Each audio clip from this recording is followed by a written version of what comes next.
Hello everyone and welcome back to the Fires of campaign.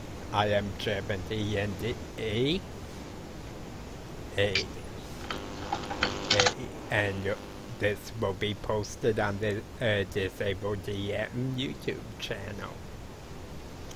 Tonight's episode is called The Return of the Faceless One.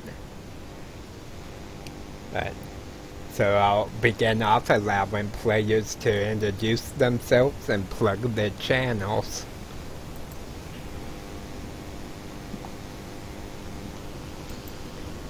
So maybe I guess I'll go first real quick. Cool. We think alike, I guess. Yes, me. I'm Mary Chris, and man, I sounded probably a lot more intelligent the first episode, but I'm an Annie by day, an artist by night. You can see my my links in the description below, and I am playing Gaia Ablerine tonight. She's a quirky druidess paladin, and she is the champion of Bahamut, and so yeah, she's on this new adventure in full-on belief that Bahamut is her. So Awesome. Next, Scott. Hi, I'm Scott White. I run the YouTube channel Scott White, where I will be doing reviews on the Dungeon Masters Guild PDFs that you can download for pay what you want or free. You can find the link below in the descriptions. My character is Markham McGregor Starsquire. His past is still unknown to the group, and they might see a little bit of his past tonight in the flashback that we may do.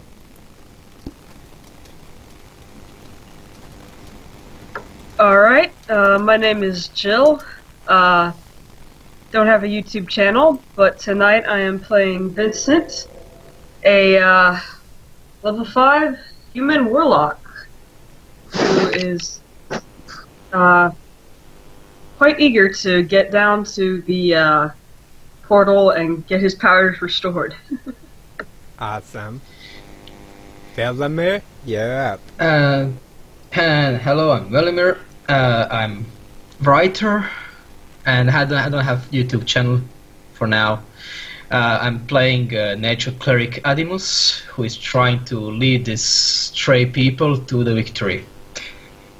At least try to. Awesome. And Akarat will not be with us for at least part, if not all of the session. We shall see. So would anyone like to recap what happened in session 1 and for inspiration?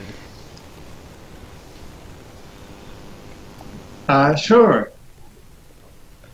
In session 1, apparently all the characters were in their areas, like Akarat was in a mountain. I believe Valmir was in a mountain. Yeah. I believe Markham was in a plains, or swamp, sorry. Animus was the one in the mountains, yes. Sorry, Yeah. I meant to play by the character name. And then we have Vincent, who was, I believe, I forget where Vincent was. He was on a boat. Ship. Or a ship. On a boat, okay. And Gaia was in a forest, if I remember right. Yep. And we all came across these lights. And as we entered this mist, we found the mystic Harbinger, which happens to be an inn in a tavern. We all enter, and there's this ghost dwarf that gives us this odd quest and a broken sword to close a portal to hell so he can be at rest. Well, there's tasks we have to undertake, and lo and behold, our first task is going to a temple, and we find this magic portal where we are attacked by a gelatinous cube that does not look like a gelatinous cube. and, well, as we're fighting it, Akarat manages to close this magic portal, and we all black out like that. Awesome. So go ahead and get inspiration, Malcolm. And as you know, I do allow Thank you very inspiration to stack. Yep.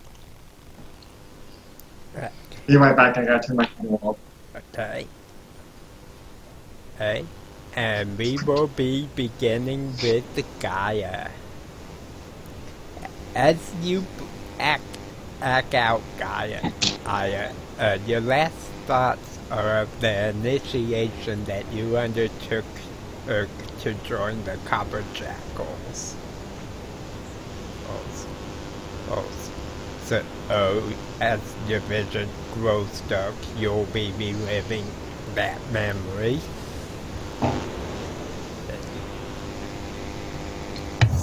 So, Okay. you can tell us the chat after and the initiation process that you undertook. Okie dokie, no pressure, Mary. Let's get organized here. Okay, so the chapter initiation that I took, where's my notes? Is the spine of the old veil. And I don't have the PDF up, so I can't really go into much details other than the essence of it involves I remember it. this connection with nature. Okay. Yes. But I believe the essence of it is that there's a connection with nature where basically if nature was a breathing, living thing, the people are the spine, we are the backbone of it. And so she being a druid, or partly druid, this definitely spoke to her. And so the idea that I had with her initiation is Gaia's not really a champion of Bahamut. She's just delusional. But Bahamut, being almighty and watching over, seeing this queer elf going about just proclaiming his name and just I will do it in Bahamut's name! I am his champion! What? Okay, sure. Let's watch this girl go about proclaiming my name and doing acts in my name. And so he takes a liking to her to the point where he kind of foreseeing the future.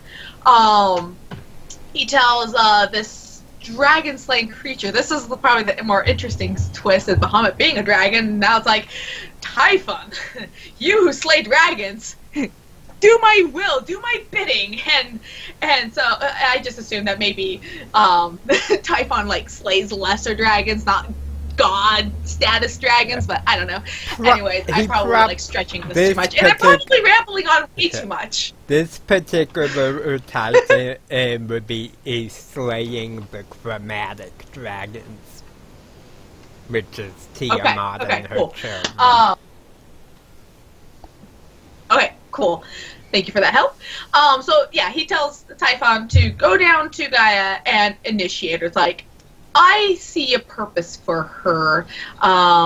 Let's get her part of this Copper Jackal business and whatnot. And so he goes down there, and I haven't really thought much about the exact details, but basically I can see him sending her way these trials that involve her maintaining this balance and respect of the woods and nature itself. And I wouldn't be surprised if part of that initiation tied in so very closely to one of the past story things that you did in a different campaign, Tom, where the forest was kind of decaying, dying, and there's the unicorn that was basically corrupted and losing its hope, and so she probably had some involvement with that, did really good, and so basically passed this test, and Typhon gives her this little the copper majigger that eventually gets implanted on her left eye, and it is a sunburst, and I still have yet to illustrate that. And as part of this initiation, there is a small, nomadic, I guess, druid clan that had been given this golden seed, in which, as her initiation involving kind of like helping them out to a certain degree, they kind of also had this like, take this, put it in the hearts of the world, and save us. Like so, like not only did she gain favor to be or succeed in joining the Copper Jackals, but she also gained favor with this druid clan that is like trying to save the world. Let alone Bahamut's like, yes, that's what I needed because that golden seed needs to go to the future because things are going to get really bad. So Typhon then kind of tells her like that as she's getting ready to take on this responsibility of the golden seed, that there is someone at the monastery just north or south or in this direction, the monastery. Go there, for there is someone who will place you where you need to be in the time the seed is most needed. And so, of course, Guy is like, aye, aye, Captain, yes, I'm going. Yes, I go. And so she heads off to the monastery. Lo and behold, primordials are there, and one of them, not really like intentionally knowing where he was sending her, just kind of like, I think he was more annoyed with her, just like, oh, crazy, don't want to deal with this, and accidentally just, poof, puts her where she woke up, and before she went to the tavern. So, Okay. yeah. Right. So, I am sorry if that just was like a big, long, drawn out, like, I don't know what I'm supposed to do, but there you go, guys. There Good you go. enough. That's initiation. so as your memory And see. flashes back, you wake up in pure agony. Okay. And you're on the ground laying and down. And with that, welcome. I'm gonna heal myself. Ow. As you black out and the agony washes over you, you think of your initiation with the Night Huntsman. And so, you'll be reliving that memory as well. So why don't you tell us which chapter and what your initiation entailed? So, Markham McGregor joined the Night Huntsman, a chapter that destroys monsters in the world. But his initiation did not begin this way. His initiation started when he left the man that trained him, as he is known as a blood hunter, Tiberus.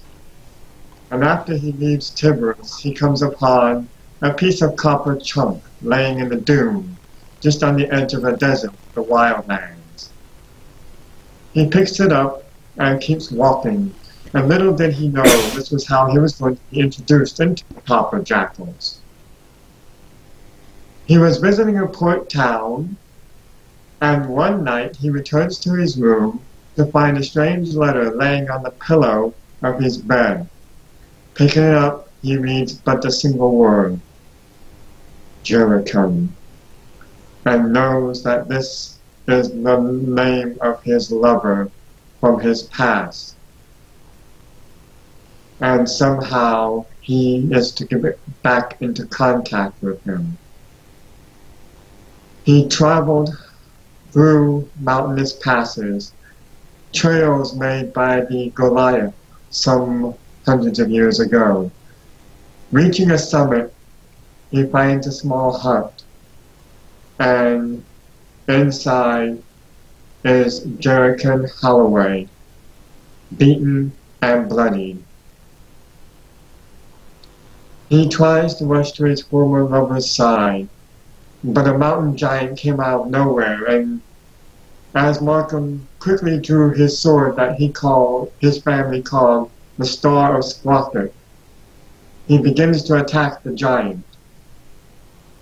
As he slays this creature, he manages to get to his lover's side, and As he does so, he applies healing salves and healing potions he had at hand.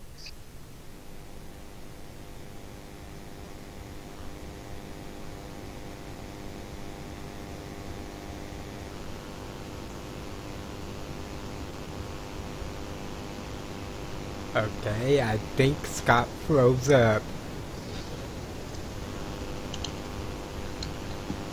Oh. You want me to take it away then? Or... Give him a second to see if...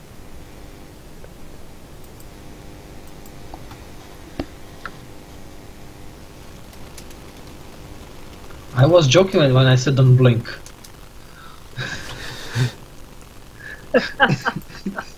Marco, Scott.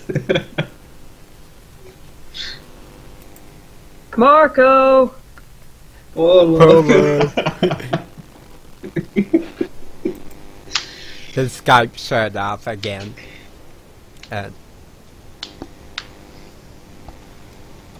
But that's okay because I can go to the private message from him earlier and read the last bit of it. If he doesn't get back.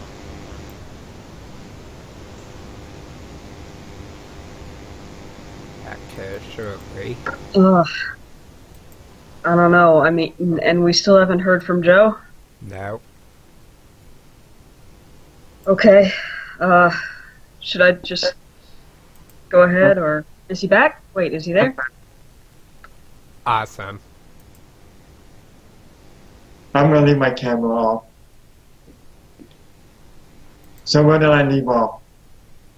The last thing we caught was you applying the healing potions and salves. Okay. Yeah, I was trying to say, it's like, where did I leave you guys off on? A cliffhanger. Okay. So Markham applies the healing potions to Jericho. Jericho wakes up. He looks to Markham and shakes his head. You hurt me in a way I cannot forgive, my love. I will always love you, and one day I may return to your arms. But until I can find forgiveness, you shall not have me nor hold me again. With that, Jericho walks out of the hut, leaving Martin crying and sobbing upon the floor. He had fallen asleep there and had not realized the chunk of the copper in his pocket had formed into that of a flat coin. He had passed his minting. He arose to find a man standing over him. The man had a strange copper tattoo upon him, and Markham did not know who he was. Stand, Markham McGregor. Were Tiger and Blood Hunter, you are invited to join the Night Huntsmen, a chapter of Copper Jackals dedicated to hunting monsters such as you blood hunters fight. I am Roland Wolf-Eater Marshall, and I am the chapter head, he says with authority. Markham took and brushed himself off with a tear-stained face, held a dark and stern expression. The man he loved having closed his heart for all to see and know. He was charged with going to a village to destroy a creature called a hag that had been heard to have killed a woman's husband by taking her form one night. The hag feasted upon the corpse and lives in the woods not too far off. Markham went to task and in no time discovering the hag's lair, killed the creature. He went to the woman's home and gave her the ring her husband had worn on her left hand when he had her wed her. It was a kindness she could not herself repay, and so once again Markham passed another test. Roland came to the village that night, stood before him, and made Markham recite the copper vow. Honorable beyond honor, without compromise, courage beyond circumstance, without compromise, unprejudiced and just without compromise, loyal unto death and beyond without compromise. Ours is the unseen kingdom, we are its warrior kings. Sunder compass, forever without compromise. With that spoken before Roland, Markham was now a copper jackal. His vow finished, Roland hands Markham the copper coin. Take this and your jackal bite is yours, Roland says. As Markham places it in his left hand, instantly the Titan copper absorbs into Markham's skin and begins to graft not only to his hand, but also to the bone structure of his hand, becoming the hand itself. And within a matter of minutes, Markham's entire left hand was Titan copper, his jackal bite. Nice. As these memories overtake you, you come to laying on the ground, almost writhing in agony. Oh, my God, I'm in agony. Oh, Agony. With that, we will go to Agony. we will go to Adamus.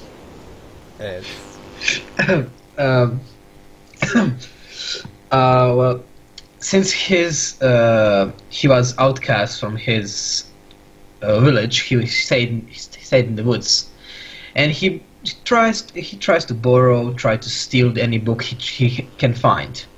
After reading some books, he found that some interesting magic which may explain why is he cursed from his village and everyone else.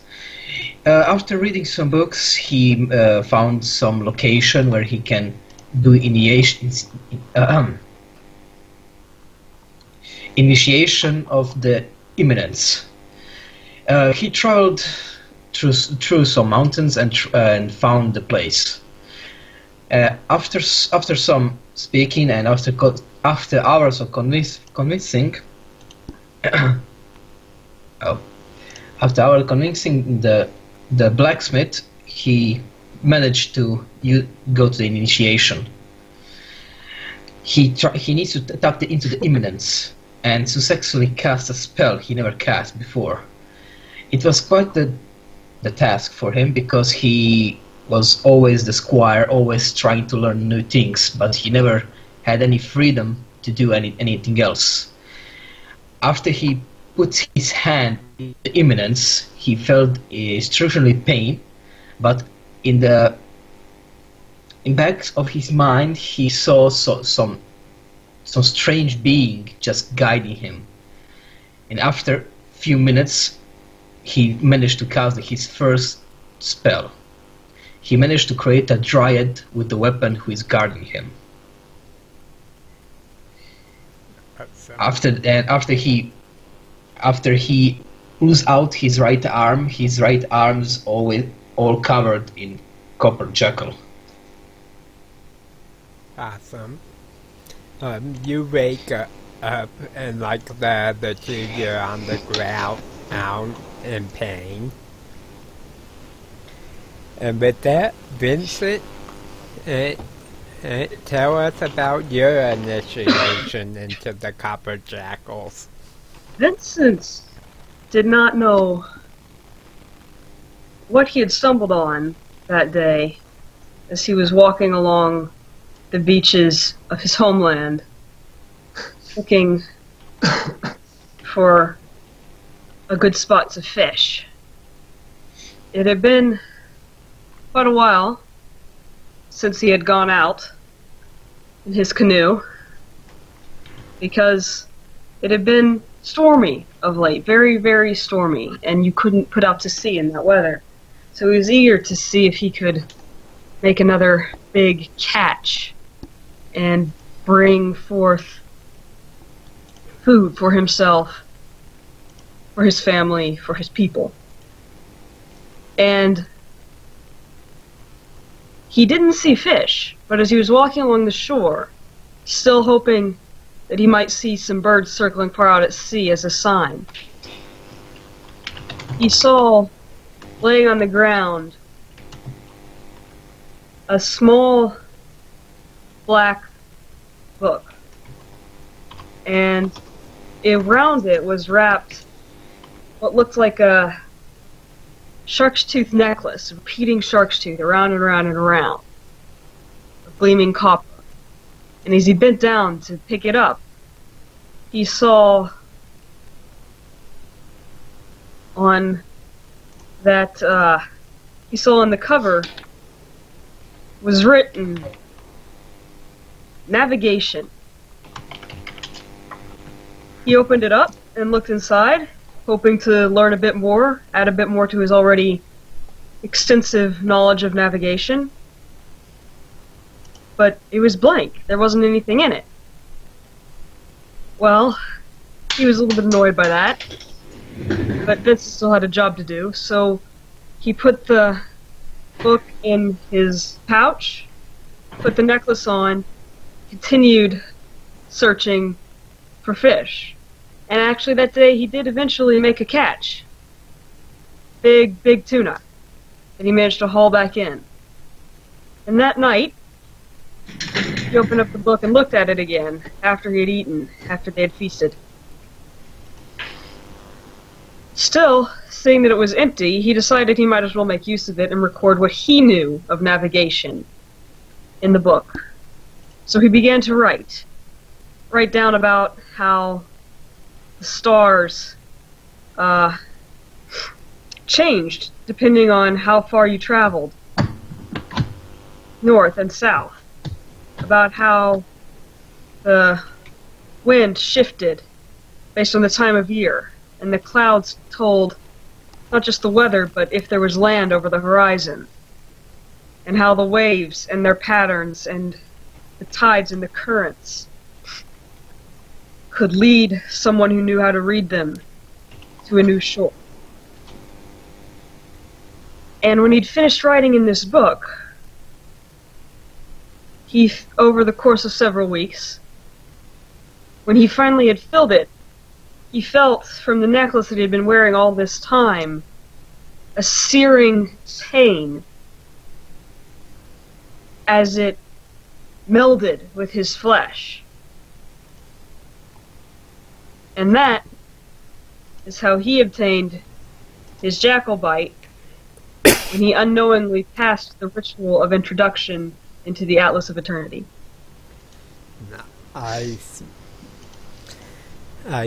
You come to on the ground, same as your companions. Looking round, you notice they're already starting to stir. And all of you hear a voice. Thank you for releasing me. Looking up, you see a man in blood-red armor whose face is totally covered by a white mask. He smiles, says, "You've done well, and for that you shall live. However, don't stand in my way." And he turns and walks out of the temple.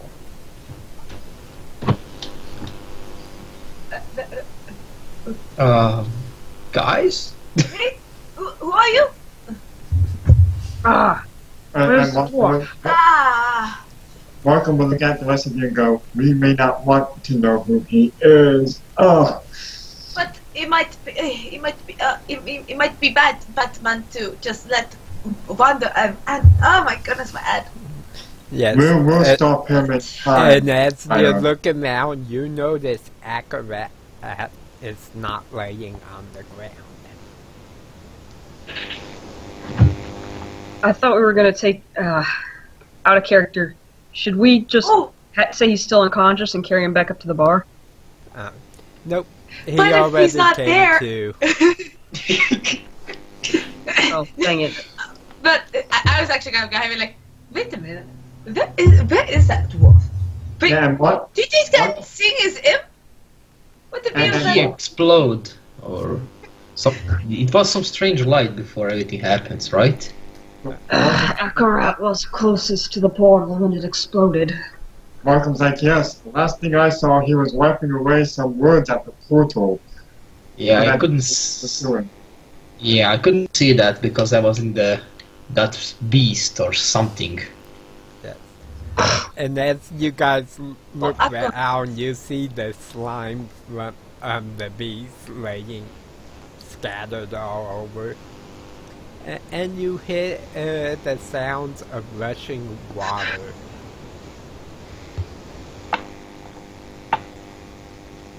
Maybe the leave. Is there still blue light though? Like that pool of No, blue? you do not see any of the four or blue. Okay. Maybe So it's dark? It is almost totally black inside right now. Then produce I'm gonna. lightning. What? What?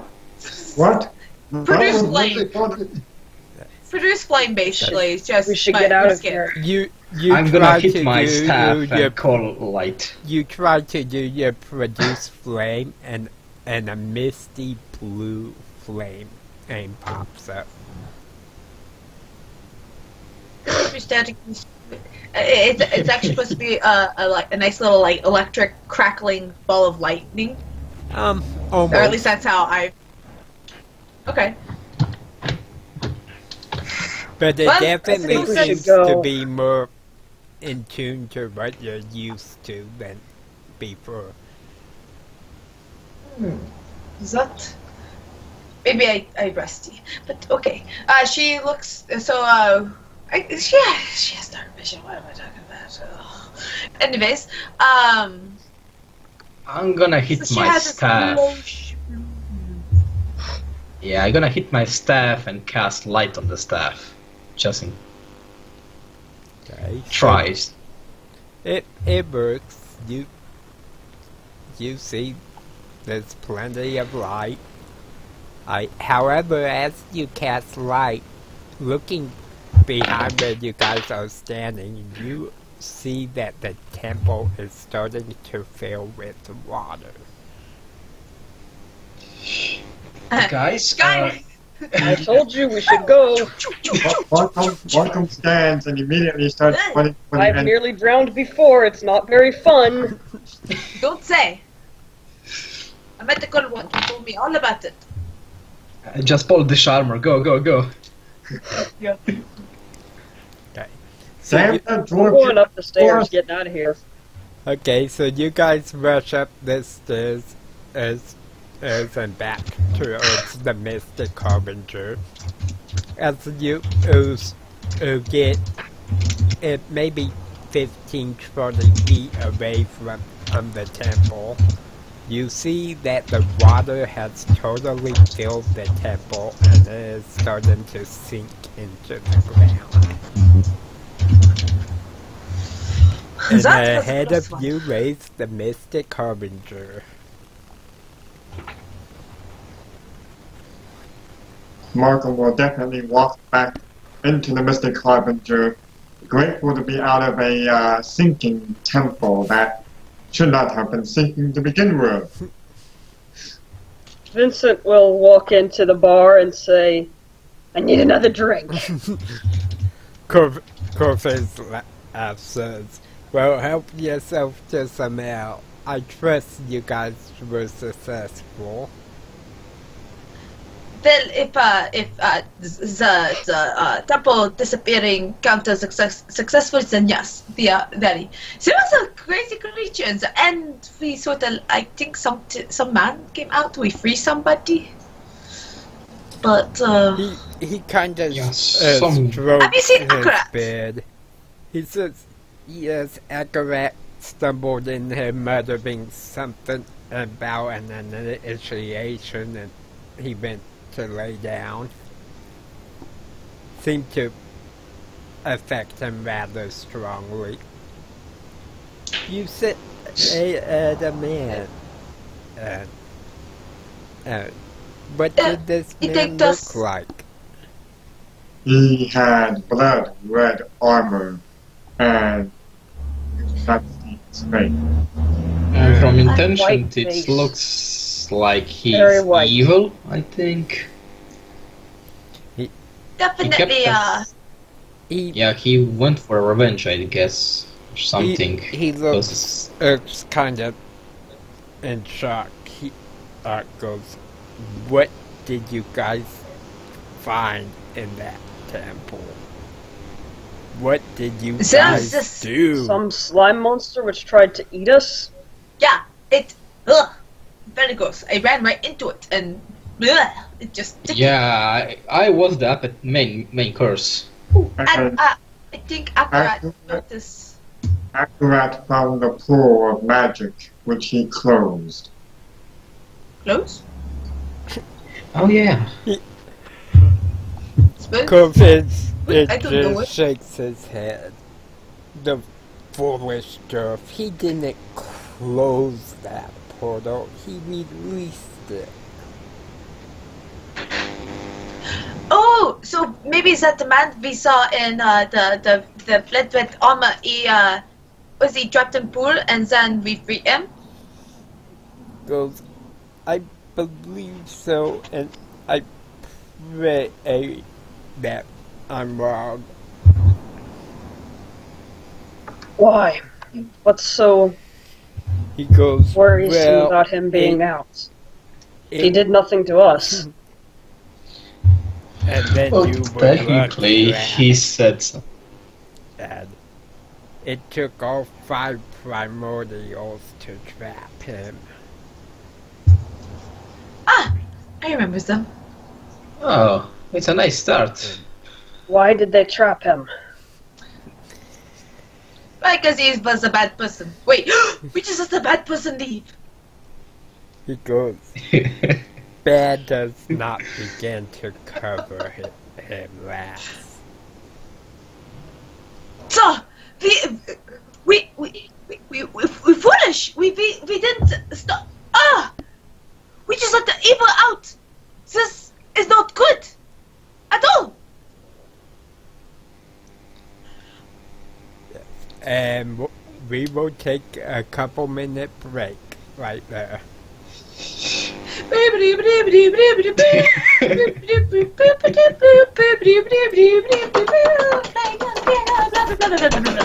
Okay.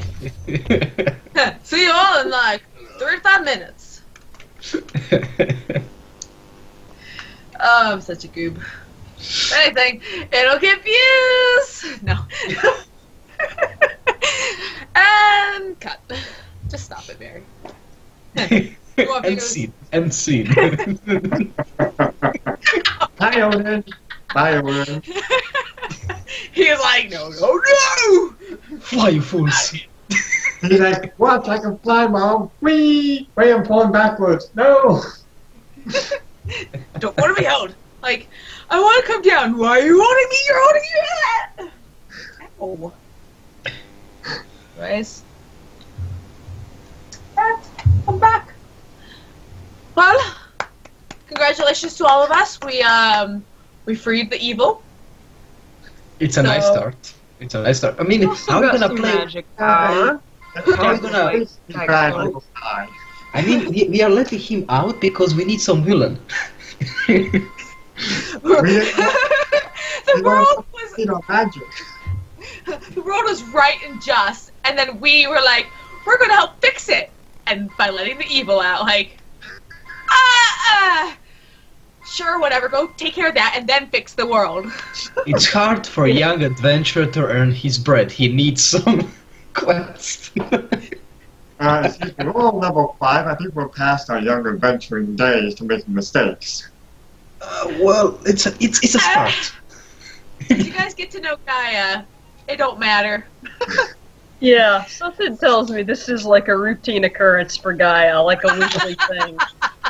Yeah, 500 years ago, she released this one, she released Oh, that right. one. I unleashed this week's world-ending abomination. I'm just gonna Better take care of that before Bahamut finds out. Thanks to Gaia, the primordials had to, destroy the world. Okay, I'm back. Welcome back, everybody. Sorry about that. Had to use the restroom. Oh, good. So is everyone back? Yeah. Oh yeah, We're deciding. Yeah, we're deciding the plans, how to escape. Yeah.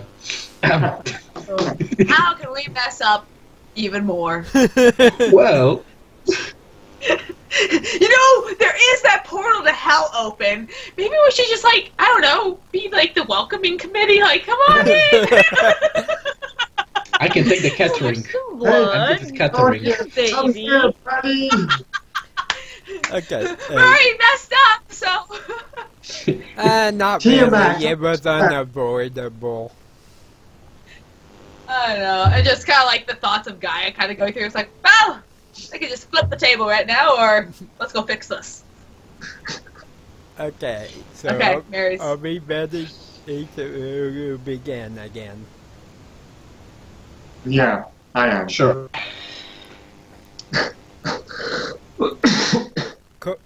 Orpheus looks up, says, well, what's done is done. When the time comes, perhaps you guys shall deal with him. In the meantime, It shouldn't. we have other matters to attend to, such as recovering the shards of that sword.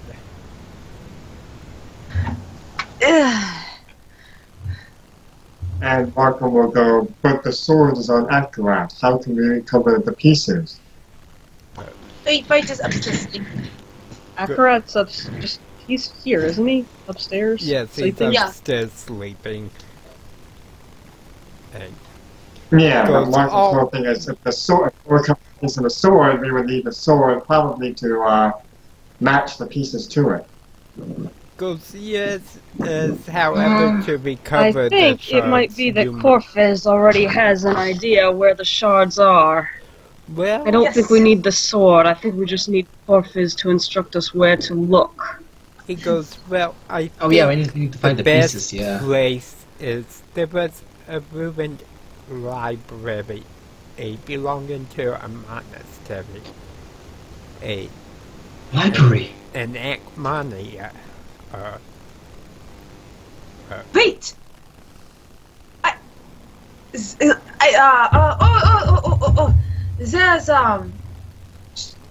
just go list off a few towns because I think that's the one where the primordials went, where Gaia went, right?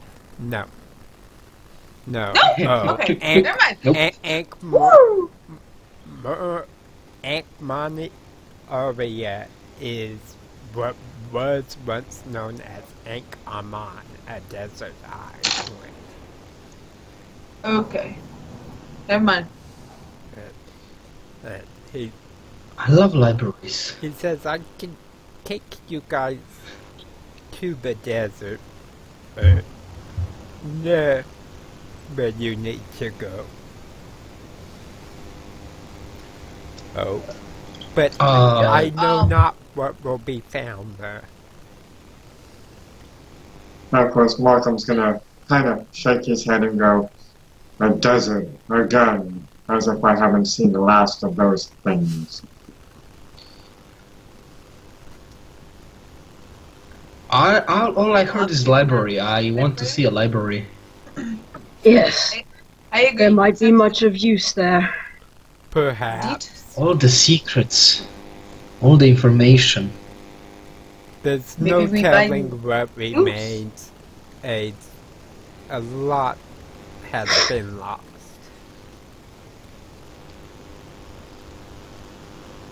I know.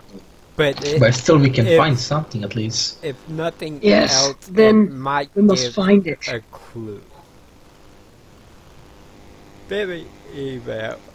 Go rest and you feel the tavern lifting up as the giant turtle begins to walk.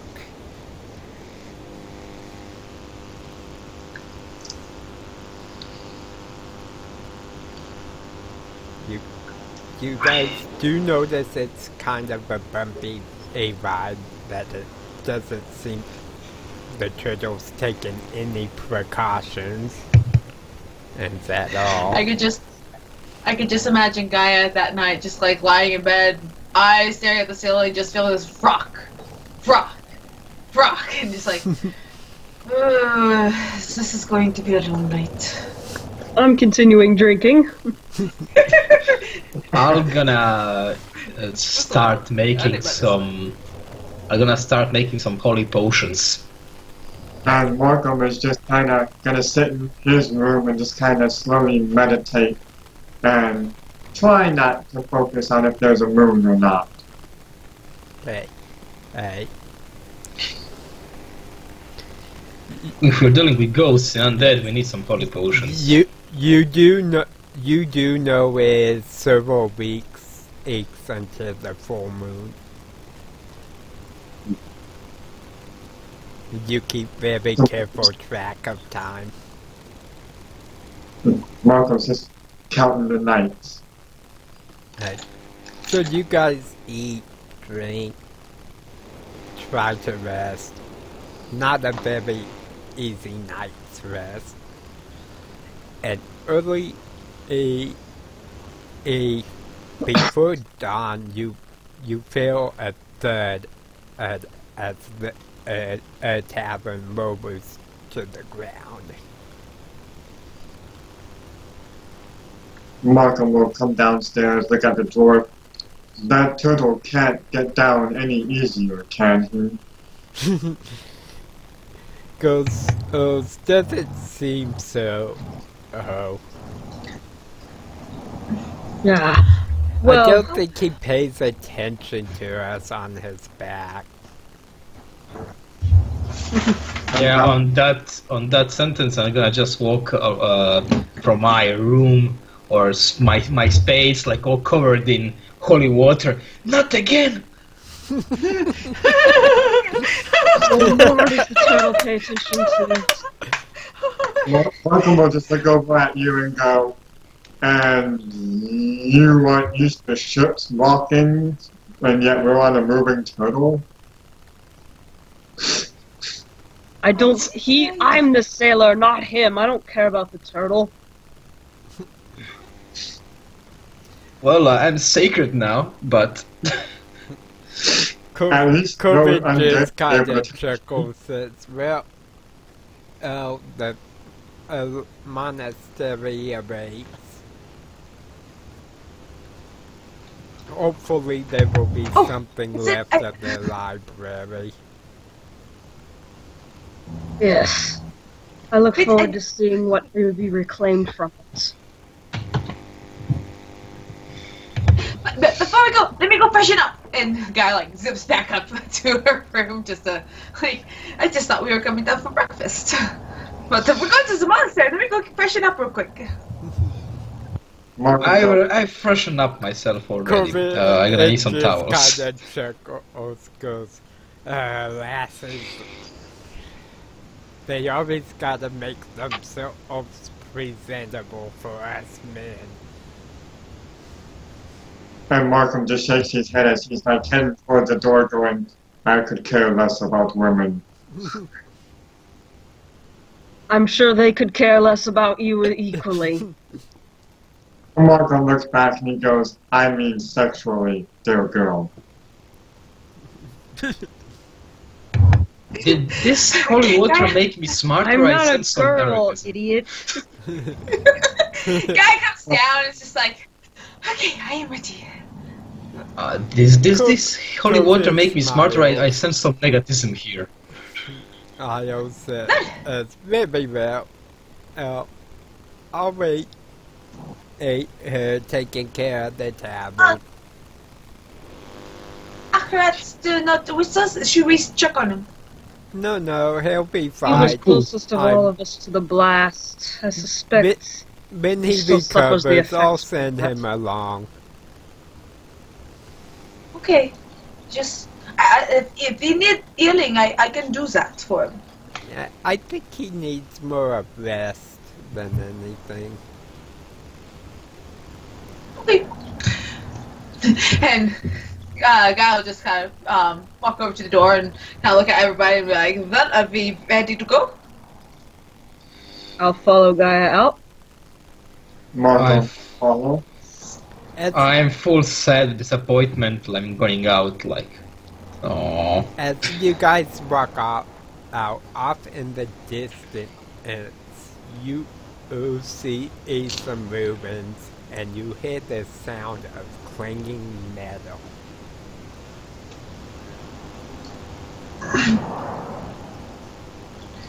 Gaia will head towards, like, kind of like look around, and, like, and anyone see where that's coming from? What? You seen something? No, I hear something. Something banging metal. So anyone here. see where? Yeah, anyone see where it's coming from? Markham will he'll step forward and he'll try a perception check. Okay. Just go back up. Smart. Need me. Perception checks. Duh. What does a 9 get me on a perception check? 23 for Markham. Okay. Hey, Nothing. apparently. Marka, you 8. are almost positive it's coming from the sound of or from the direction of the ruins, and you hear screaming, and what sounds like grunts, and you barely make out what you believe to be some elven dialect. Markham will turn back to Gaia. Gaia, I hear elven dialect and screaming and grunts coming from the ruins. Everyone, hurry! Yeah, if he points in the direction, Gaia, phew, just like, Yeah, on the way, let's he'll go. point the direction going that way. Let's go now. Alright, I take off after Gaia. Markham draws his sword and Oh, the crazy blonde! It's too hard to run. No. Yes, it's Yeah, extremely hot. It's, I know, so Markham's actually going to lower the hood on his robes as he's running. as you guys start running and drop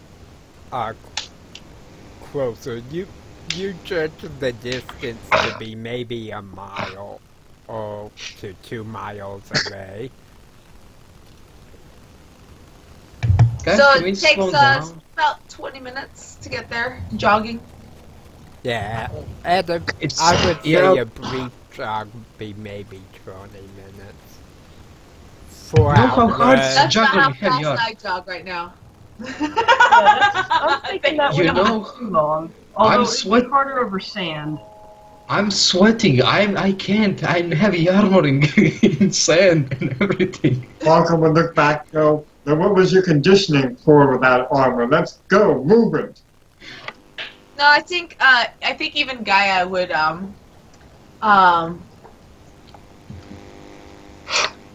sorry.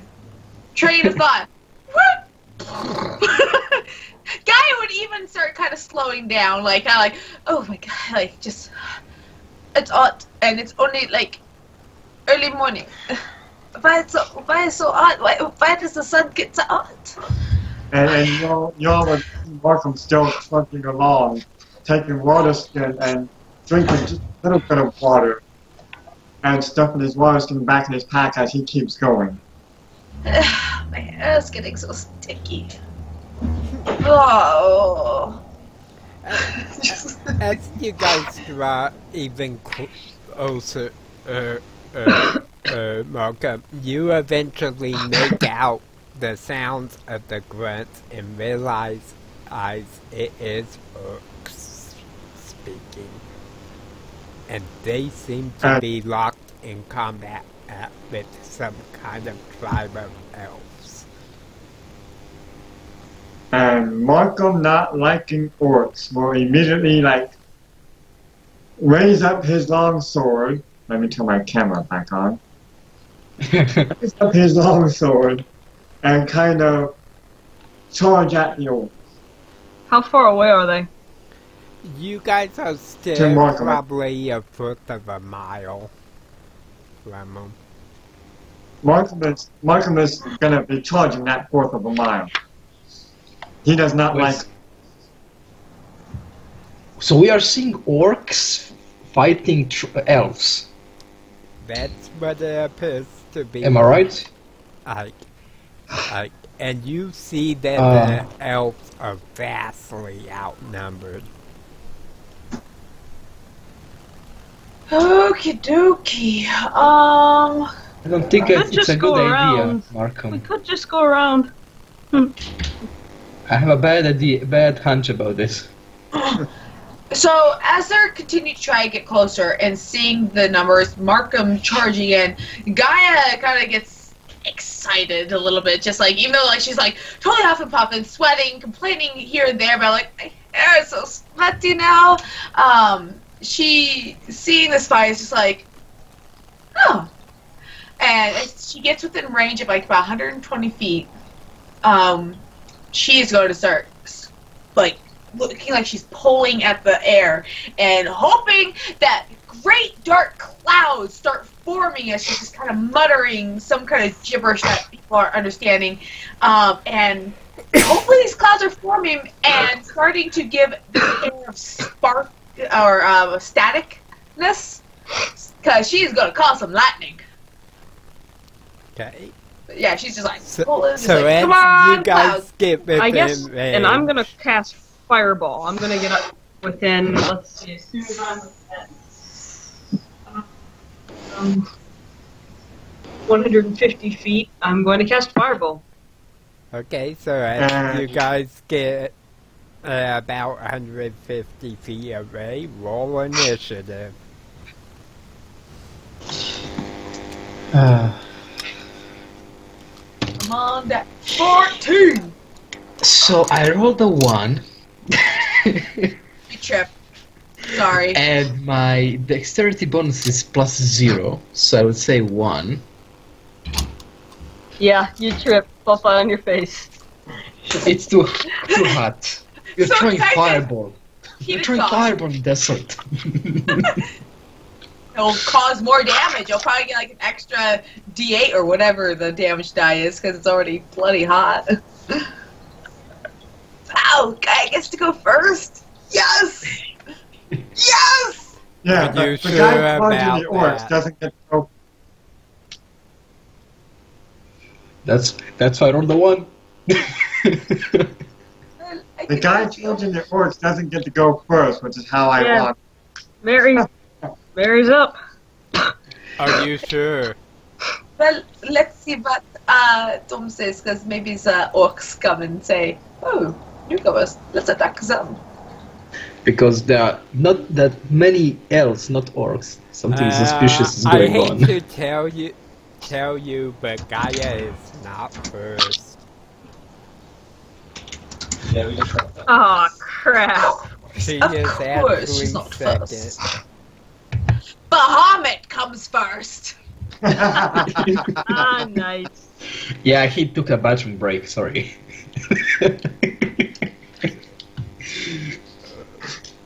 Gaia. Do you guys use the restroom? Well, I guess yours does. He does now. In Greek mythology, they certainly seem to. Well, there's indications. They do a lot of wine drinking, don't they? Yeah, they vomit too. Yeah, and weird races and everything. Oh man. Luckily, the orcs are focused The on Greek gods the know how to elves. party, man. Elves, and you see the 3 elves fall as great axes decapitate them. Boom! Come on, lightning! And with that, Gaia's up at 150 Yes! feet away. Like, feet. Okay, she moves up 30 more feet, pulling big, great clouds, are they forming? Are these clouds forming? Does she feel her connection with the weather, nature stuff? You feel it just fine. Good. Oh, that's good. So yeah, these clouds start forming, so it kind of darkens things a little bit, and like there's shadow casts, and the sun's, I don't know, maybe there's not, but anyways, and you can just see the little crackling of blue lightning in this great cloud, and as she sees these elves get decapitated, were those three kind of clustered nearby, like, or were they fairly spread out? They were pretty spread out. And looking over the battlefield, you can see there's at least a dozen orcs, and then one that is really huge compared to the others. Okay, because she's basically going to look for a good cluster of orcs, and she's going to look at the spot that is closest to them but farthest from the elves, because she's going to pull that lightning down in reaction to seeing the elves get decapitated, and all creatures within 5 feet of the lightning must make a dex save, and if they fail they take 3d10 lightning damage.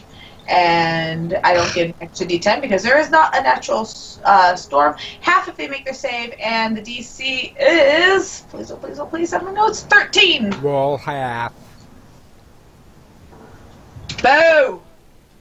Stupid dexterous orcs. 3d10 for 7 points of damage, which is already the half. You see a couple orcs stumble backwards as lightning bolts strike them and char their flesh, but they're still up. Alright, my turn? With that, it actually, yes, you are next, Vince. Okay. Alright, so Vincent just points towards the center of the, I guess, cluster of orcs to try to get as many as you can. As many as he can fit within a 20-foot radius. Even if he hits some of the elves, I think, probably at this point, because if there's a dozen orcs, then we're fucking outnumbered. So I'm going to point at their center, and if I can avoid the elves, I will, but if I can't, then... Well, and I'm going and cast Fireball for... That'll be a DC 14 reflex save for every orc within 20 feet. And that'll be 11 plus... Okay, and what happens if they save? Half? Hang on, I'm counting my damage. Yeah, it's half damage. Half damage? They all saved? Yep. Oh, I roll very as a hot. group. Oh. Say, he's rolling as a group for all of them. It's easier to do mass combat that way. Yeah. Yeah. Dang it. Anyway, let me do the math. 10 plus 11 is 21. Plus, you can build well. Plus 10, 32. Half of 32, so 16. Okay, Still some damage. yeah, considering she just dropped 4 of them. Like Gaia seeing the fireball, boom, went on. She'll just like look around, like, and clearly Vincent having like some kind of stance indicating that it was him. Just like, this was amazing. Unfortunately, Thank you. she also dropped 2 elves. including a woman, and you hear a bunch of shouts coming from the other elves. Oh. Collateral damage. Mistakes happen, but maybe. But still, that's so fireball. Yes, it's not Collateral. precise, but it's very impressive. If you need to take out an enemy ship, nothing better. And with that, you I like that. you hit a booming voice from the larger. Oh, the shock! And, Well, speaking Orcish, and you see the remaining orcs kind of gather themselves, and they start are turning in and looking at you guys and starting to rush your way. And with that, Malcolm, you are up. Huh. So now, how far is Markham away from them? You are still 150 feet. Question. Did we get any of the Incarnum stuff yet? You believe magic is back. So with that said, Markham is going to take a cufflink as he's running, sword in one hand, his other hand grabs a cufflink, and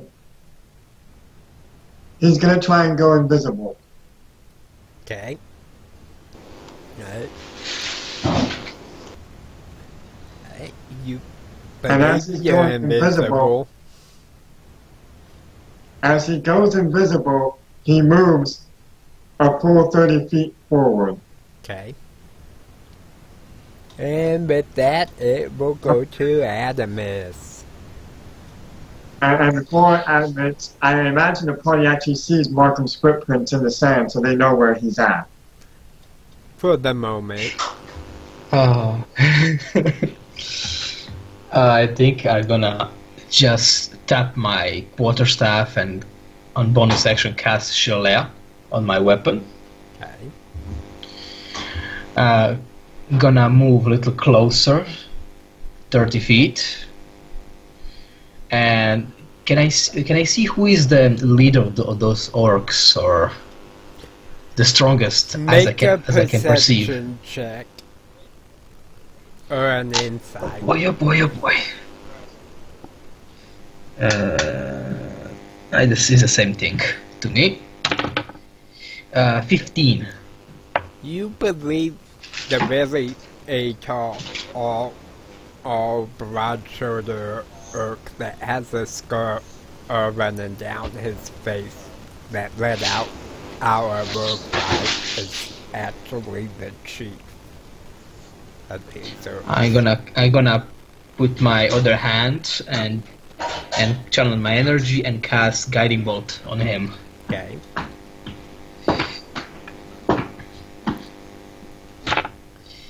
So let me see. The modifier is 4 plus 7, 22. That's a 32 to And hit. cast 22. And it's level 2, so it's 4, 5, 6.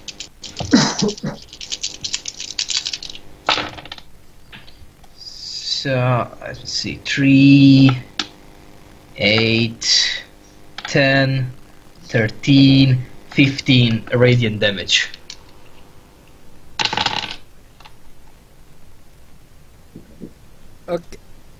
Okay, you see this strike him dead in the chest, and he just it's kind of laughs and starts coming straight towards you.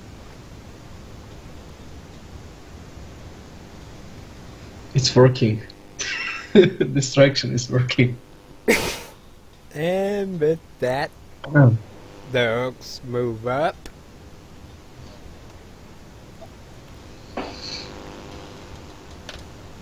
They're still too far to attack, but they're rushing right at you guys. So we will go Wait, to they're not attacking Gaia. us. They're not attacking us. They are just moving through us. Yeah, they're not close enough yet to attack. Oh, okay.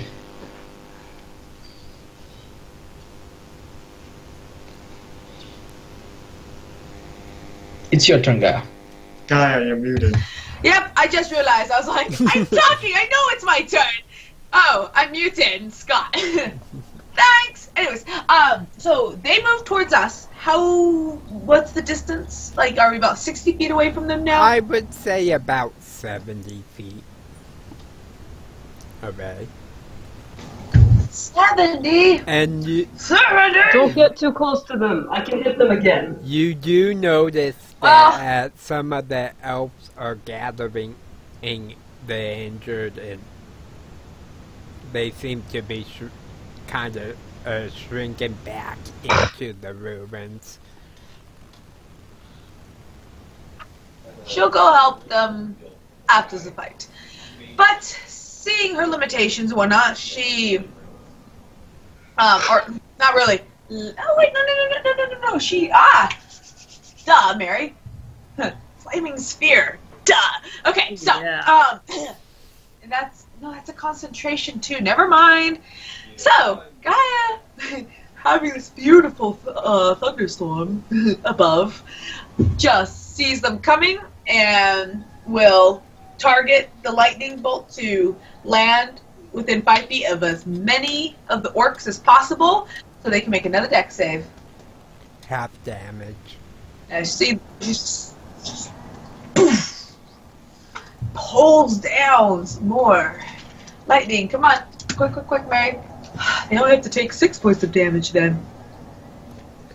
I rolled 12 points total! Well, you managed Anyways, to she strike the same 2 that you have wounded, and they drop. So now there's only 6 left coming at you guys. You think, you think you can take out the remaining Not ones? Or is that counting one of those great? not counting the chief. He's mine. And with that, it goes to Vince. Alright. Vincent conjures up another fireball. Wants to get as many as possible. Fortunately, this time they should probably be farther away from the elves, and our party's not yet in range, so let's see.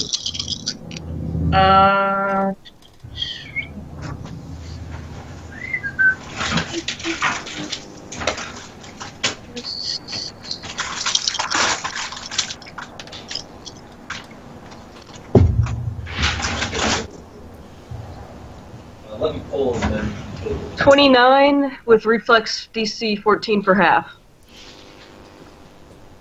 Describe how you kill all 6 of these. I point at them, and I let out, and I speak this word in a language you've probably never heard before, this guttural, infernal, almost curse, and you see this ball of fire just explode and incinerate the remaining orcs. And as you, and even from this far away, you feel the heat just wash over you in the already hot desert, and for a second it seems almost unbearable to have not just the heat of the desert, but the raging inferno washing over you, but then, just as quickly as it came, it's gone. And there's nothing but the blackened remains of the orcs there. And there is still Gaia, the like, orc wipes a tear from her eyes, just like, is that so beautiful?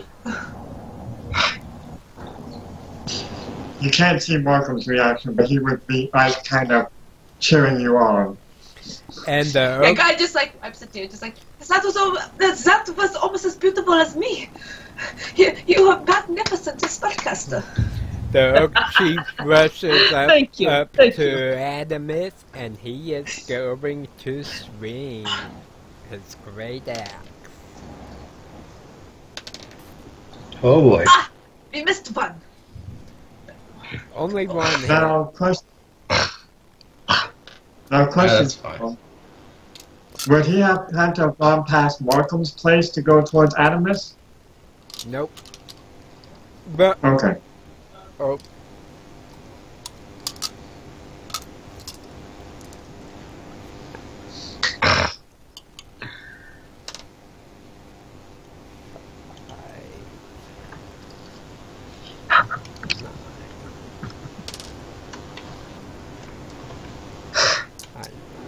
Adamus is his great axe slices deep into your shoulder, almost severing your arm as you take 13 slashing damage. Okay. Well, that was nice.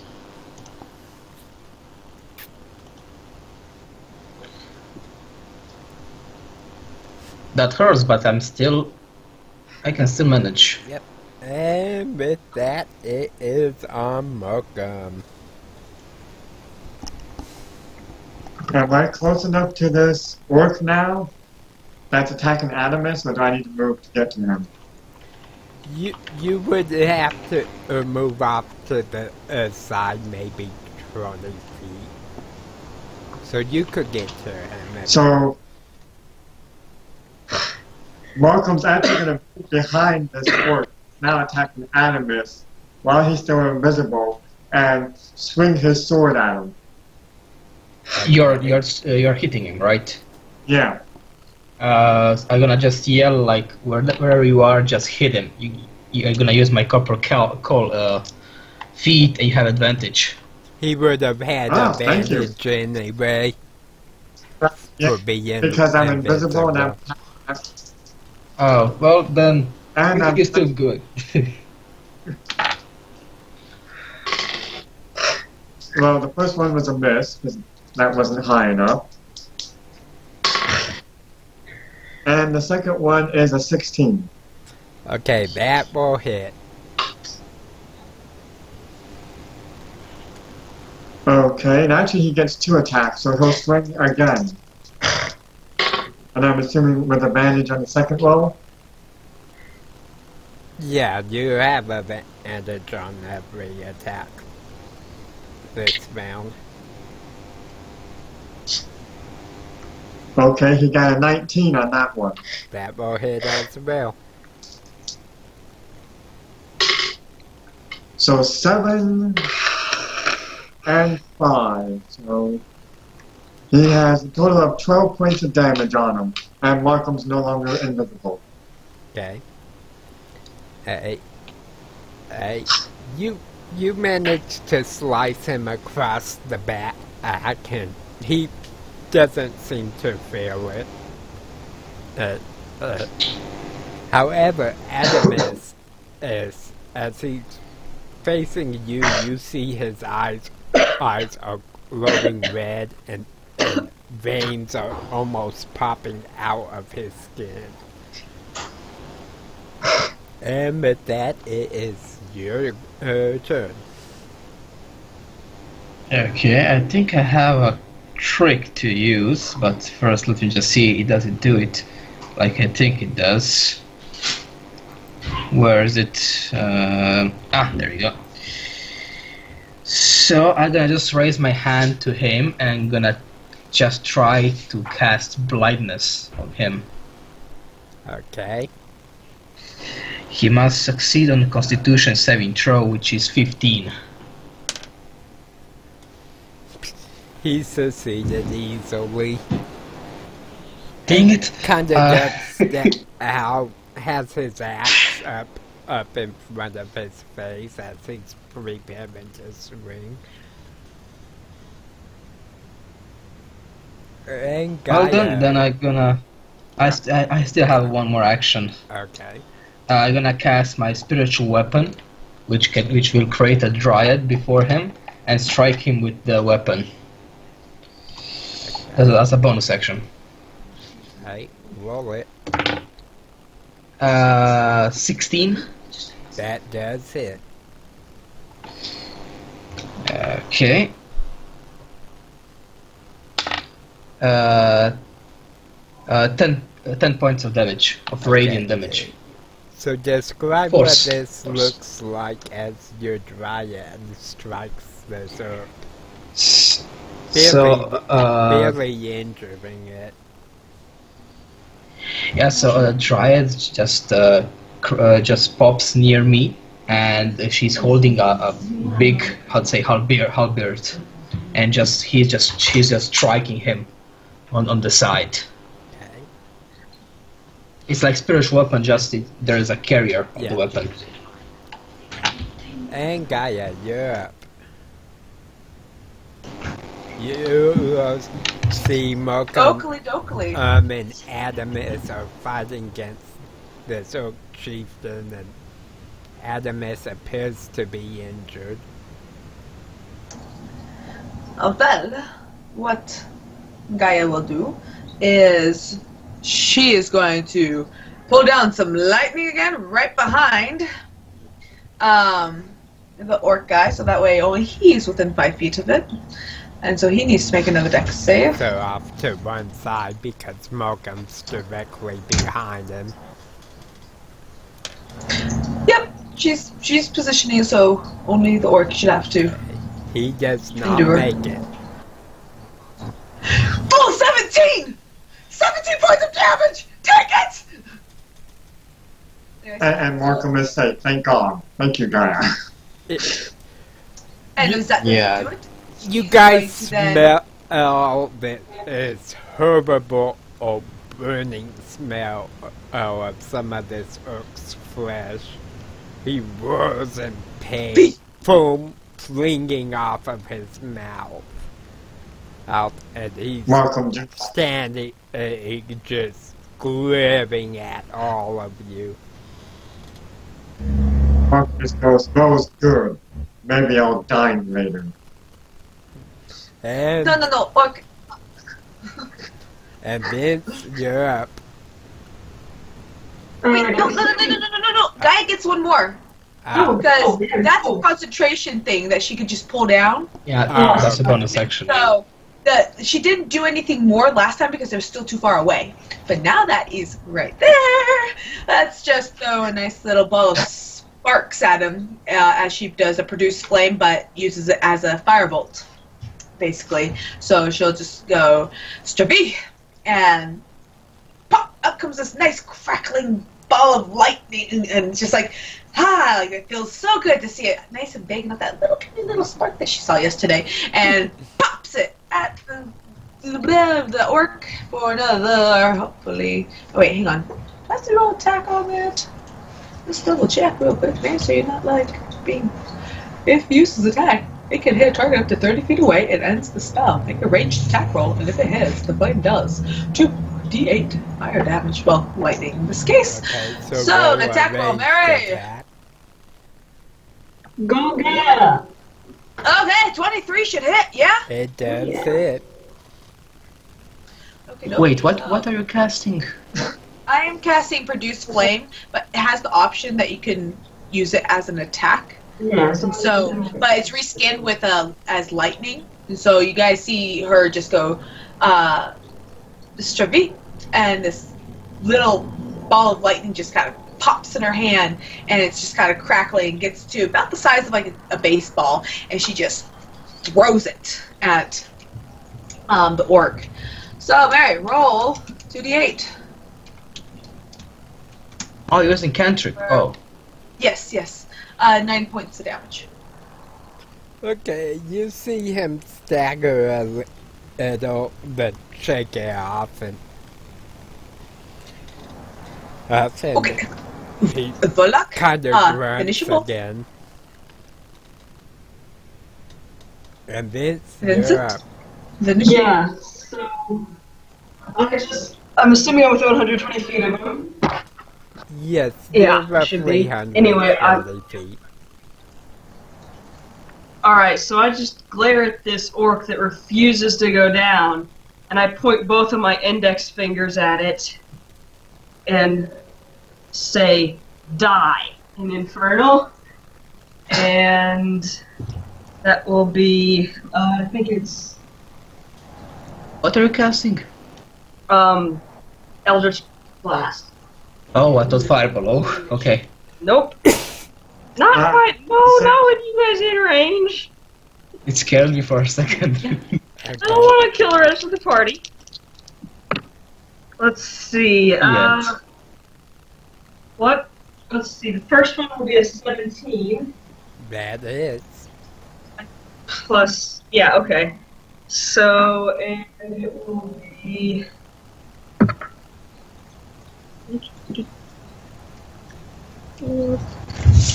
Wait, 7 damage. And the second one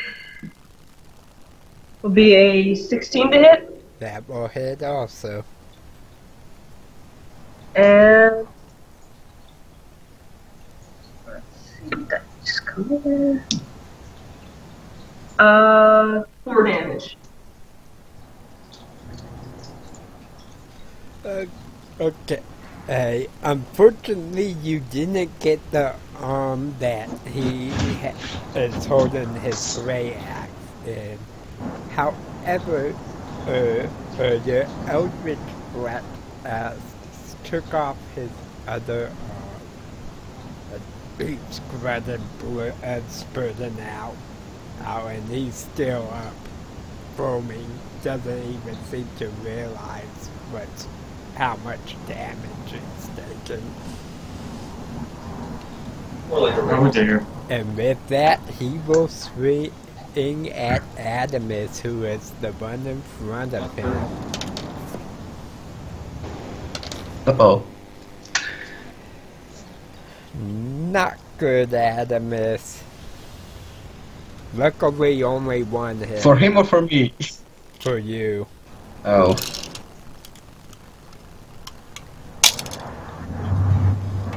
I can handle one more hit. Yes, but can you handle it while he's berserking?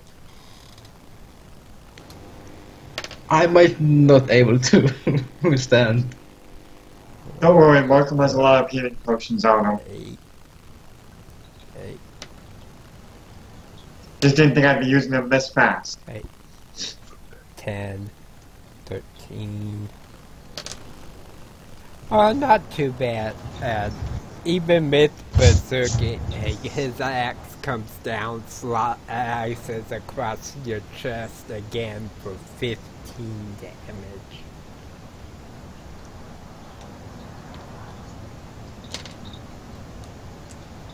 So not as bad as I thought.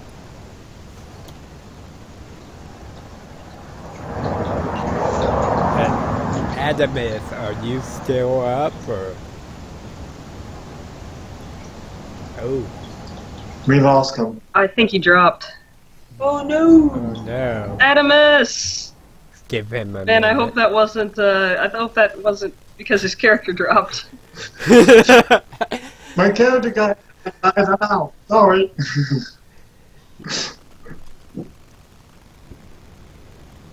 Yeah, give him. It's his turn too, isn't it?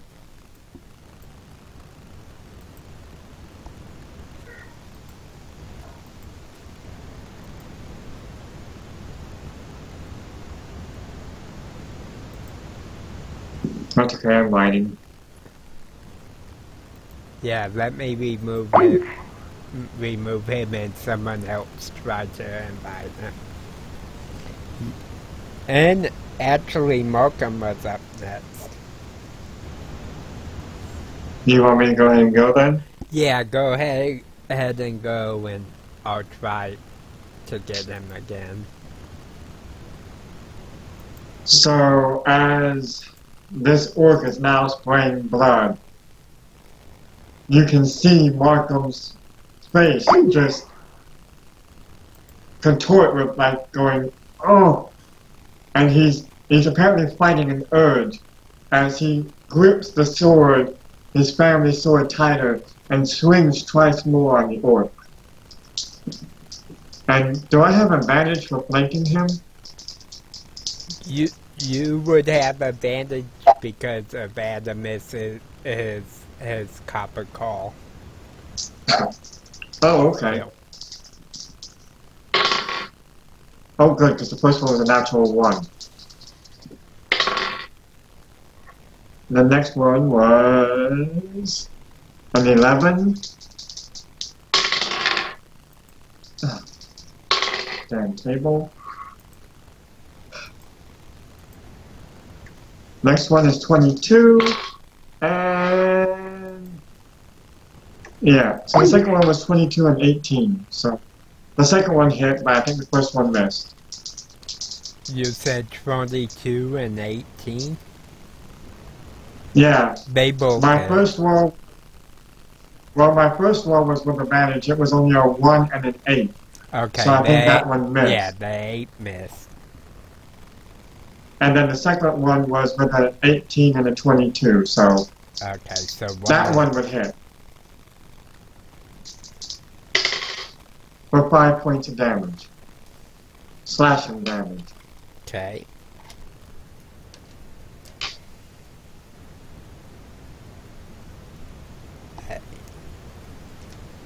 And Markham's basically fighting a natural urge within him as he's doing this.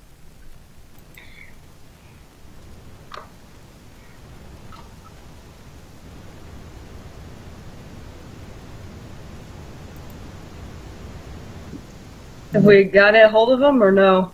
No. Oh, but Malcolm, describe what it looks like as you finally drop this chieftain. So I can imagine it. Markham is struggling, holding back this curse that's in him as he swings, and he actually misses the first time, and it's like, oh, because the bloodlust in his own eyes. And as he takes the sword back and swings, he just kind of, see if I can raise my camera up. He kind of swings this way, and his sword catches the back of the orc's neck as he swings, and he basically ends up cutting the back of the orc's neck with blood spraying on him. And the orc just drops. Nice. Nice. Nice. You guys take a moment to recover your minutes. You look to that elves that where some of them have fallen, and you see that it appears they took the body of the female elf that you had drop from the fireball as well. What do you guys wish to do now? I'm gonna go over and clap Mary on the back and say, excellent job, fire and lightning, eh? We know what we are doing. You did good. It's amazing, amazing, and good job on that final kill there, Markham. That was.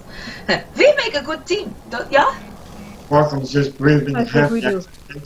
as he takes his robe and he wipes off the blood of the orc on it and receives his sword. Does He's anyone like, have any way to help our fallen comrade, though? I fear.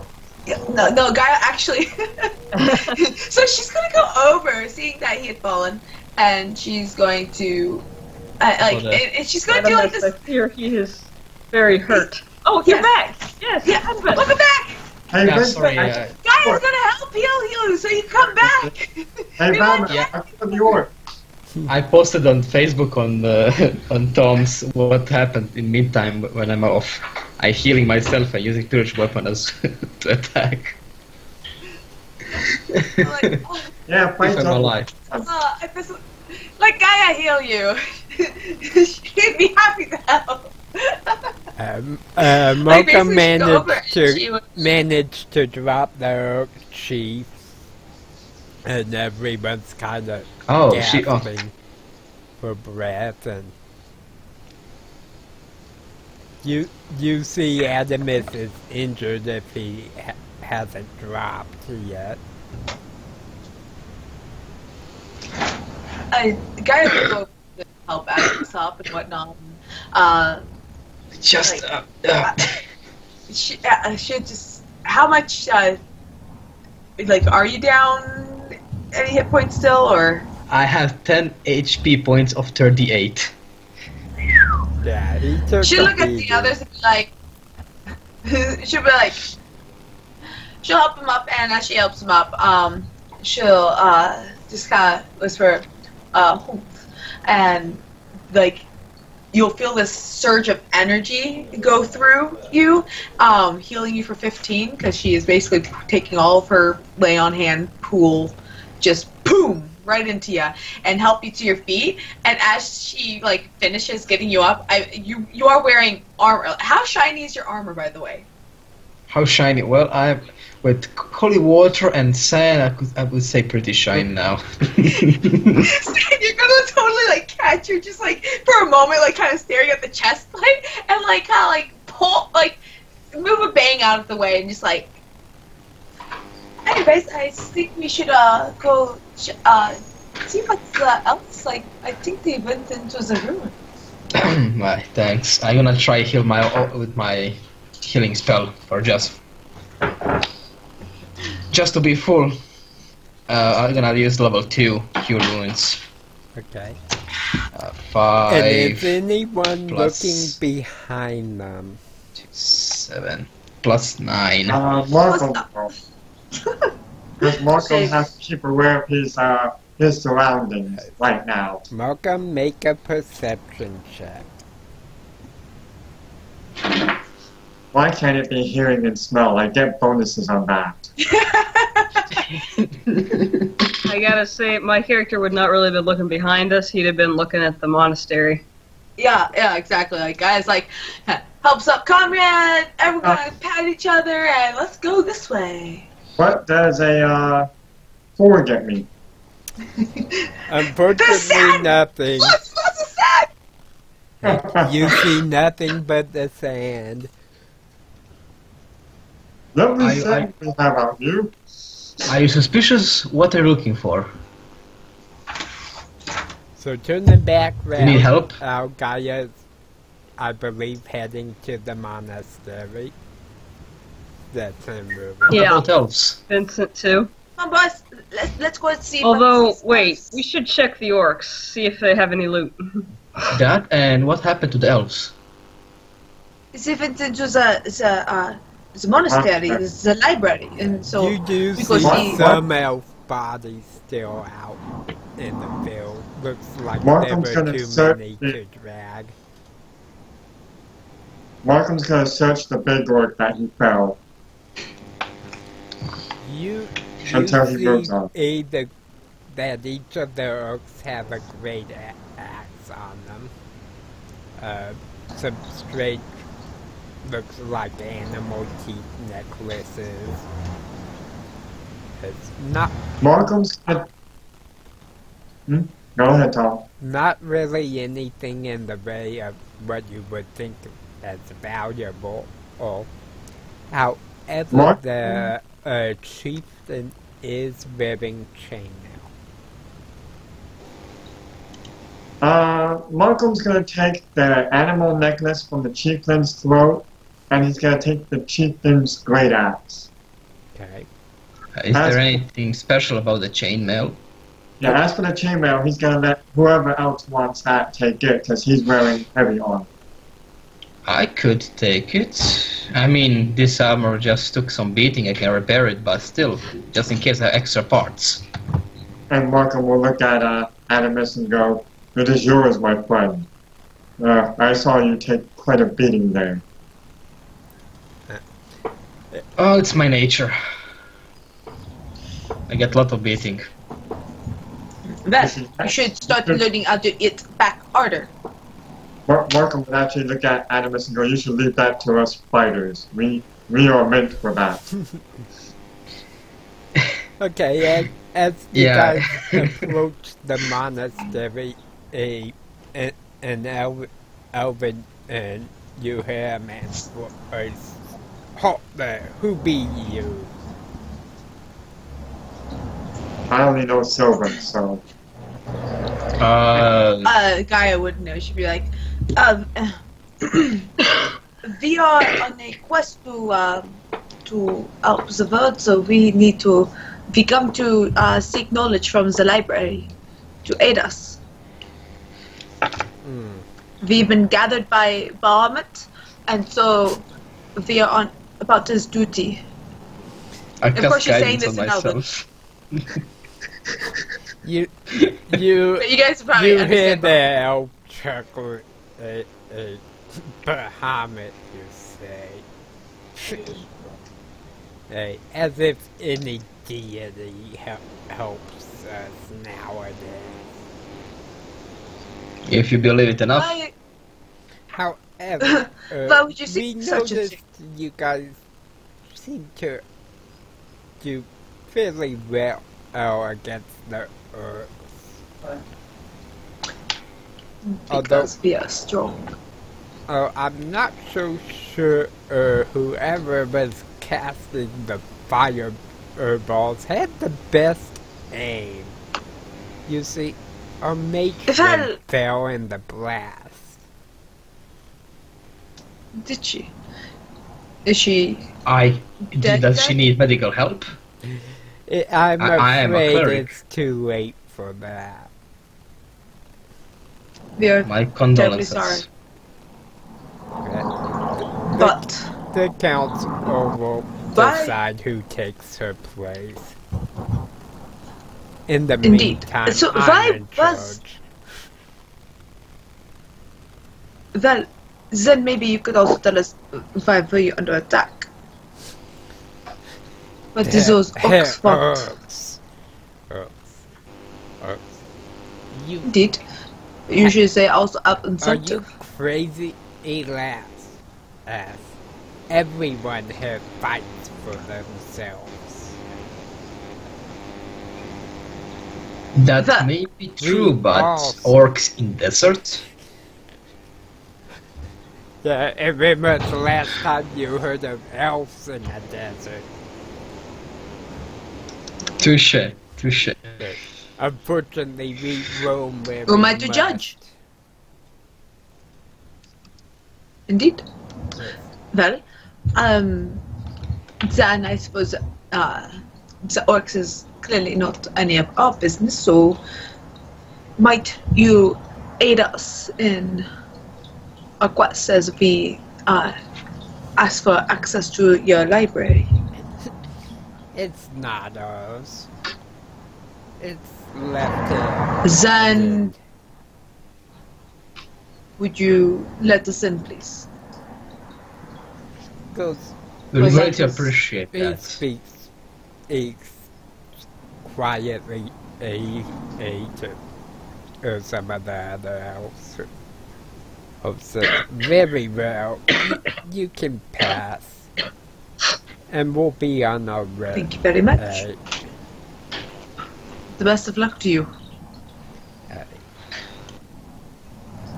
Markham has the hood back up on his robe now, by the way, as he's meeting the elves. And y'all are talking. So you guys managed to go into these ruins, and after searching several hours, you Wait, I think before we search very far under the ruins, we should take a quick rest and recuperate. I would agree on rest. I need to repair my armor. Yes, quite the trek and then a battle at the end of it. Let's say at least short rest would be in order. Oh, okay. Okay, so How long so you do you guys want take a this short short rest to be? Nothing. On a short rest, I'm gonna use my mend cantrip just to repair my armor if there's any scratch or anything. Okay, nothing bothers the short rest as you study or you search for a couple hours and you find a book in a very ancient language. It appears Ooh. to be holding together really well for how ancient it looks. When I one can man cast- casts Draconic, I can cast comprehend languages as a ritual. Same here. Can I use my history to know what kind of book is this or? You can try. Okay, guidance and roll. And Jar, if there's anything glass in the library, could you let me know? There's a history. Oh, it's 5, so 16. It's teen. You 16. You believe this was once a language called Titan Speak. That's Comprehend languages it ve- is. Very that hardly anyone I don't believe. Yeah, the Titan's language is older than Draconic. And I don't believe I And even Gaia, heard. you do not see anything but almost complete ruins. You're amazed you guys even found an intact book.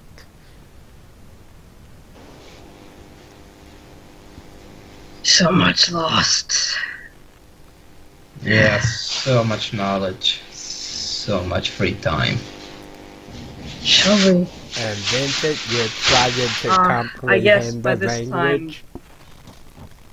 Yeah, comprehend language should be active, and I'm gonna try and read the book. Okay, do a history check. History check? Yep. Okay.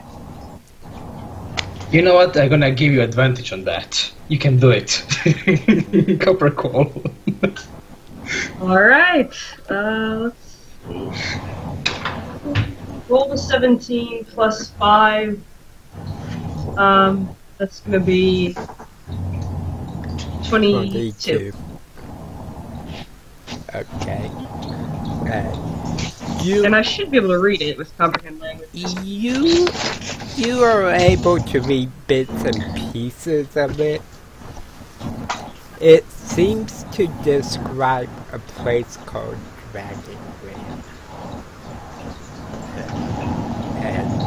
And a very special old person coming from this land. And it said he had, But I don't get any more. It said he had a bunch of copper ore with him. And a big section taken out that you can't read at all. Then you get etch the words copper jackals in this world are born. So it's damaged too. Okay, so it's incomplete. You aren't sure if it's totally if it's damaged or if it's just you're not catching the translation totally. Might take you some time to study it. We've got comprehend languages up, so I guess if I can't read it even with that, do a ritual detect magic on it to see if there's a magical reason that we can't read it, even with. Okay. You do automatically sense magic on it. Okay, that makes sense. And it seems to have some kind of encryption or arcane marks, maybe obscuring some of the words. I guess we won't have access to all of it today. Wait, is magic on it? Would you like to have it? Would you like to keep track of it? I would gladly to keep an old book with me. Yes. Just be very careful. We don't want it to get cut up if you get cut up again. Why you have comprehend languages? I have one book which I couldn't decipher. Can you please look at it? Gladly. It's an old book about plants on Draconic. But welcome to read Draconic. Yeah, I'll read the book to you with comprehend languages. I can even use that spell to, I think, write a page a minute in translation out. That's very lovely. So I'll do that for him. Okay, you take a little bit of time to do that for him as he takes this book. And you... As the sapping guy is like just kind of looking around, still just trying to see if there's like anything at all that she could find. Bottles, picture frames. You see pieces and bits. It looks like anything that was at all usable has been taken from this place already. But somehow this book was overlooked.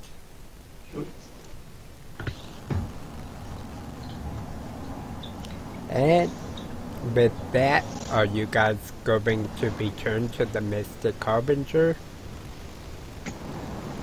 I would think so. The walking turtle.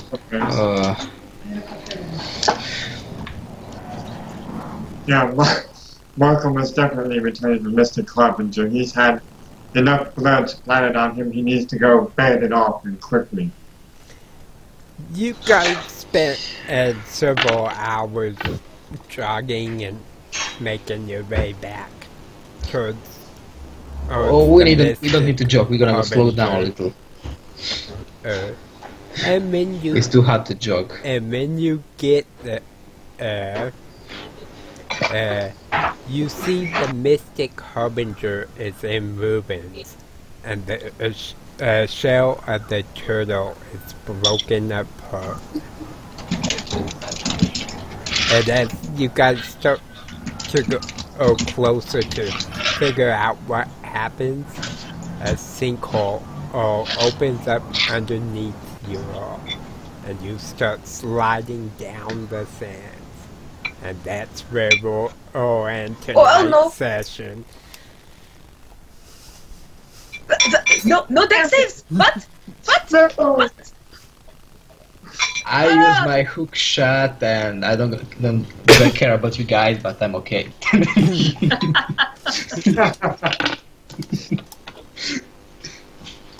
Ooh, I have. Well, actually, I can use Misty Step as a bonus action to pop out of the sinkhole. There you go, 2 are alive. Look how you've done. So let's take a couple minutes. 3 alive. Now we just have to save Gaia. I know, right? We're gonna chop the rope, no worries. So let's take a couple minutes to talk about what we liked about this session. Indeed.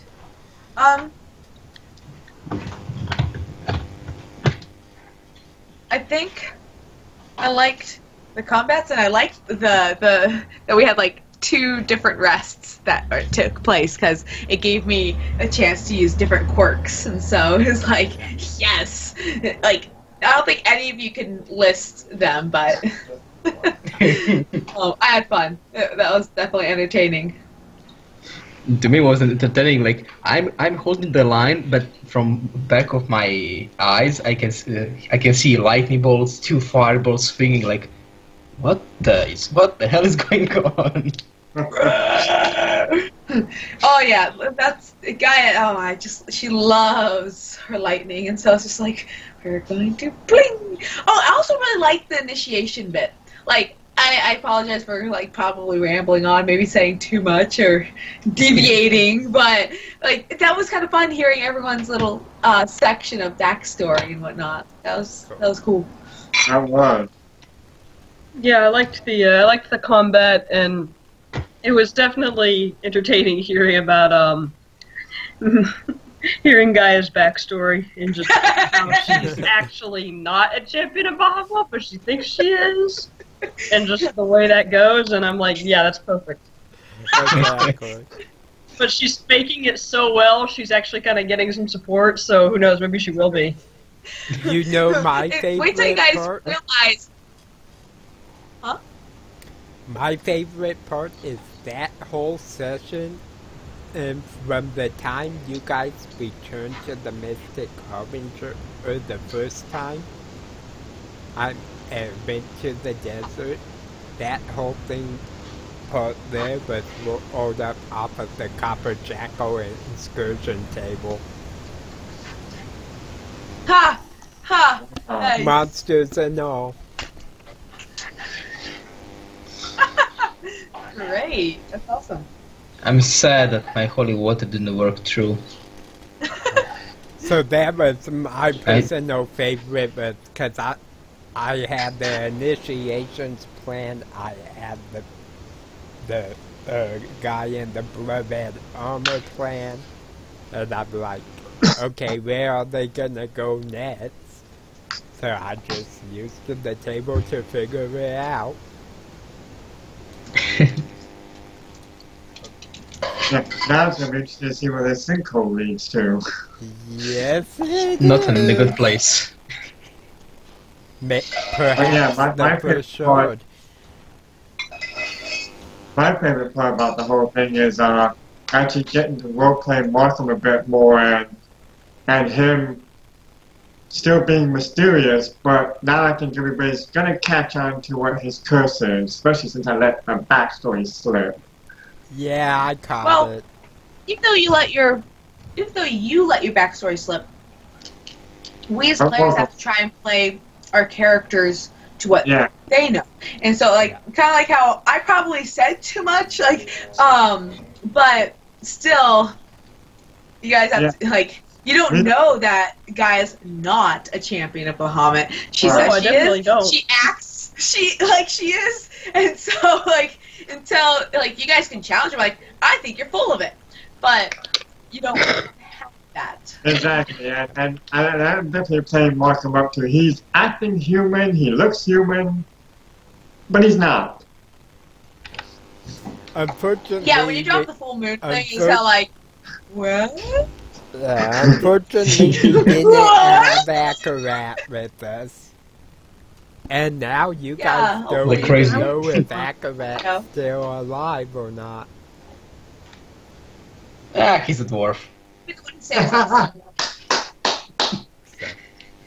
We shall see. Whatever. Eh? I love that.